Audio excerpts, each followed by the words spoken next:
എല്ലാവർക്കും നമസ്കാരം. നമ്മൾ ഇന്ന് GST-യില് എങ്ങനെയാണ് ഒരു കമ്പനി GST ഉള്ള ഒരു കമ്പനി എങ്ങനെയാണ് ക്രിയേറ്റ് ചെയ്യുന്നതെന്നാണ് നോക്കുക. നമ്മൾ ടാലി പ്രൈം തുറന്നു. അപ്പം നമ്മുടെ ബുക്ക് തുറന്നു. നമ്മുടെ ബുക്കിൽ 4ാമത്തെ ചാപ്റ്റർ ആയിട്ടാണ് GST പറയുക. എന്താണ് GST എന്ന് പറഞ്ഞാൽ? GST എന്ന് പറഞ്ഞാൽ എന്താ? GST ഒരു ഇൻഡയറക്റ്റ് ടാക്സ് ആണ്. ഓക്കെ, അതൊരു ഇൻഡയറക്റ്റ് ടാക്സ് ആണ്. നമ്മുടെ ഗുഡ്സ് സർവീസ്, നമുക്ക് ഒരു ഗുഡ്സ് മേടിക്കാനോ അല്ലെങ്കിൽ സർവീസ് മേടിക്കുമ്പോൾ അതിൻ്റെ കൂടെ അധികമായിട്ട് കൊടുക്കേണ്ട നികുതിയാണ്, ടാക്സിനെയാണ് എന്തെന്ന് പറയുന്നത്? GST എന്ന് പറയുന്നത്. GST ഫുൾ ഫോം എന്താ? Goods and service tax. Okay, so നമുക്ക് ഒരു when you buying and selling a goods and services ആണ് അതുമ്മ ലെവി ചെയ്യുന്ന ടാക്സ് ആണ്, അതുമ്മ ചാർത്തുന്ന ടാക്സ് ആണ്. അതിന്റെ കൂടെ നമ്മൾ ടാക്സ് ആയിട്ട് കൊടുക്കുന്ന എമൗണ്ടിനെയാണ് നമ്മൾ എന്തെന്ന് പറയുക? GST എന്ന് പറയുക. GST-യിൽ നമുക്ക് തുടർന്ന് പറയാം.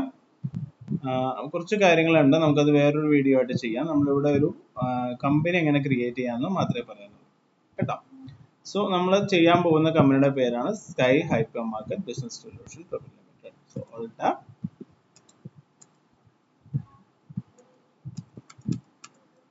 നമ്മൾ കണ്ടിന്യൂ എഡ്യൂക്കേഷൻ മോഡ് കൊടുത്തു. നമ്മളിപ്പോൾ ഓൾറെഡി ഉള്ള കമ്പനി ഒന്ന് ഷട്ട് ചെയ്ത് കളയാണ്. Control F3. So what we will do, go to company, control F3. Okay, shut the company.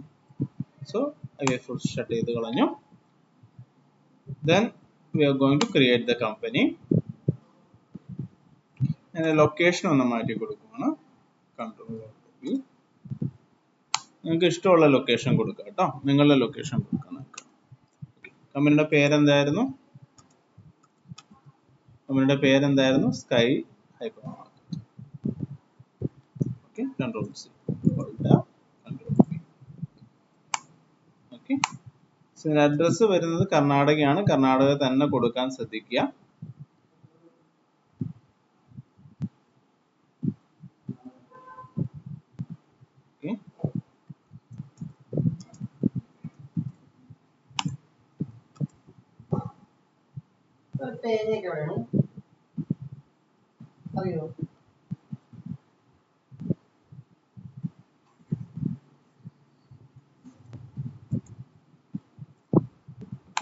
Opposite Sunrise Hospital, and we are taking Electronic City, Bangalore, Karnataka.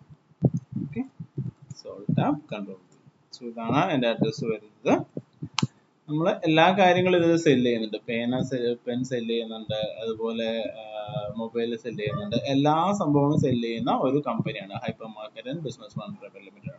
സർവീസും അവർ കൊടുക്കുന്നുണ്ട്, വിവിധങ്ങളായ സാധനങ്ങളും കൊടുക്കുന്നുണ്ട്. സ്റ്റേറ്റ് കൊടുക്കുമ്പോൾ നിങ്ങൾ കർണാടക കൊടുക്കാൻ ശ്രദ്ധിക്കുക, കാരണം GST കർണാടകയിലാണ്. നമ്മൾ കൊടുത്തിരിക്കുന്ന GST കർണാടകയാണ്. സോ നമുക്ക് ഇവിടെ പിൻകോഡ് ഉണ്ട്, പിൻകോഡ് കൊടുത്തേക്കാം 560100. ഓക്കെ, സോ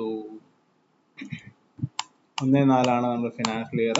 നമ്മൾ ആവശ്യമുള്ള കാര്യങ്ങൾ മാത്രമേ കൊടുക്കുന്നുള്ളൂ. 1/4/2026. ഓക്കെ, സോ ഇതിൽ മെയിൻറ്റെയിൻ അക്കൗണ്ട്സ് കൊടുത്തു. തൽക്കാലത്തേക്ക് ബിൽ വൈസ് ഞാൻ നോ കൊടുക്കുവാണ്. താഴത്തേക്ക് വന്ന ഇൻവെന്ററി ഇതൊന്നും പ്രശ്നമില്ല. നമ്മൾ GST-യുടെ അവിടെ S കൊടുക്കുവാണ്. കർണാടക റെഗുലർ ആണ്. നമുക്ക് ഇവിടെ GSTN കൊടുക്കാനുണ്ട്, നമുക്ക് GSTN കോപ്പി ചെയ്യാം.